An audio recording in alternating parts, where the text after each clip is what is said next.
Hey guys, so today I'm going to continue with my school segments or whatever you want to call it. And I'm going to give you a little bit of advice on high school. If you're going into high school, let me just get started. I have a little paper here with some notes on it just to keep myself on track. So, first thing, you're an adult, kind of, when you go into high school. You're in that middle ground transitional thing where you're older, so you can do more things, you can have more responsibilities, you can have more freedoms, but you're not an adult because, one, you're not 18. Even if you are 18 when you're done with high school, you're not really an adult, I think, until you're like 25.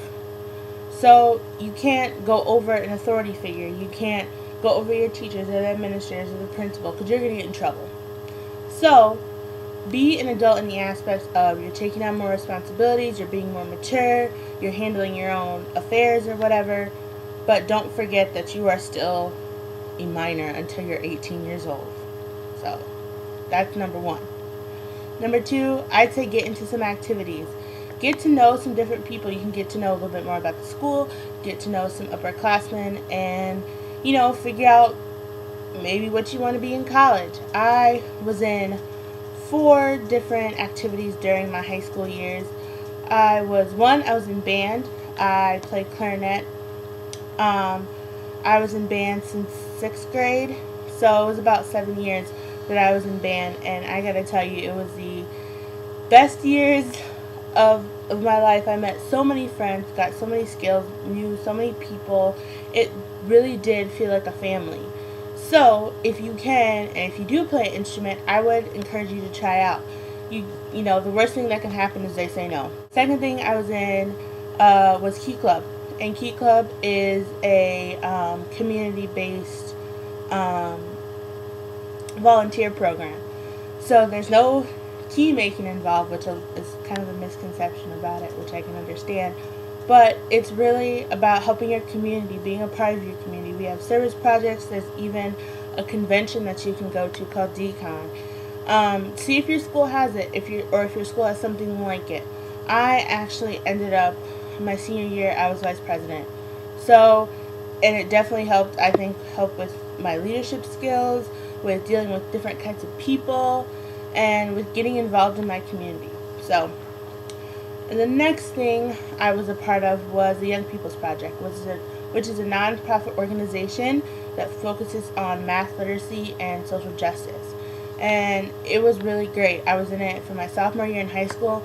Actually, after I graduated, I worked for them for 2 years. I just stopped working for them at the end of this school year.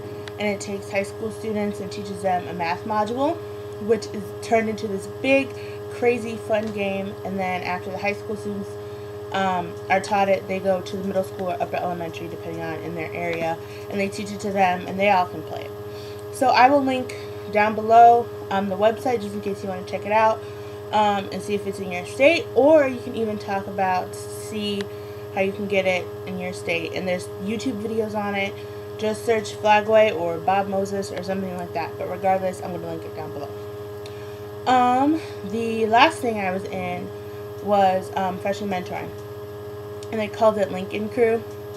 So what that is just helping freshmen enter into high school, helping them. This is a transitional year. They don't know what they're doing. They may not know the school very well. So it was a good way for us to kind of, mentor younger students. And when I had it, I actually had, my mentors were 3 people from band, so I kind of already knew them. And we were given a tour of the high school and shown some things, some like insider stuff that maybe teachers or administrators wouldn't tell you. And I think that's important because you can become friends with them, and don't be afraid to talk to them. Don't honestly be afraid to ask them for help, because that's what they're there for.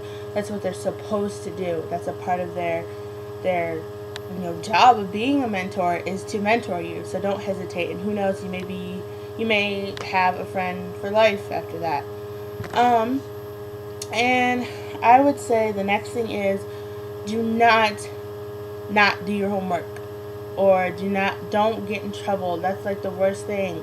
Because again, I said in the first part, you're becoming an adult, so you're gonna have to be given responsibilities, and you have to live up to those because you have no other choice. So if you do what you're supposed to and don't get in trouble, don't talk back to your teachers, because they have a no tolerance policy for that. Believe me, or at least the high school I went to. If you get talked back to, they may like fudge it, a couple of times, be like, whatever, they're having a bad day, but eventually you're gonna get your butt thrown out of class. So don't. If you do your homework, and if you listen, if you pay attention, you won't get in trouble. Or at least if you're really sneaky, you won't get caught. Okay? So just be good. And the last thing is have fun. The 4 years that I was in high school were indeed some of the best years. I met some amazing people that I'm still friends with today. I got some experiences that I will never forget. There were some really good ones, and of course some really bad ones. You learn a lot in those years. You start to become yourself. You start to realize what your likes and dislikes, and maybe potentially what you're going to be when you grow up. The years from ninth grade all the way up to when you graduate from undergrad and college are the 8 years that I believe that shape you, or have a big part in shaping. Have fun in high school. Go to the games. Go to the dances. Go to prom. Even if you don't have a date. I didn't have a date to prom. I went with a whole bunch of my friends. We came to my house and we all got ready, and it was so much fun. So you don't have to do all that to have fun. Just be yourself, and you'll make friends. And if you're going to a new high school, don't be afraid to put yourself out there, because the first impression, you can't get that back. So I think that's all I have to say about that. Actually, be yourself and have fun, because I guarantee you there's going to be somebody that has a similar interest as you do, and you can be their friend. Don't worry about trying to be popular, trying to be cool. Just be yourself. You can be cool and be yourself. It's all good. So I did want to make one small announcement. This is going to be the day I'm going to be filming and putting up the video. Will be Friday. I'm starting back to school soon, and Friday is the day I have off. Monday through Thursday I have class, and I figured Friday will be easier to film or to edit and get this up. So Friday will be the day from now on, and next week I will be talking about entering college. So be ready for that one, because it's a change. Let me tell you that. And I have a couple stories that shouldn't scare you, but you should definitely make sure that you're mindful of them. So I will see you in the next video. Talk to you guys later. Goodbye.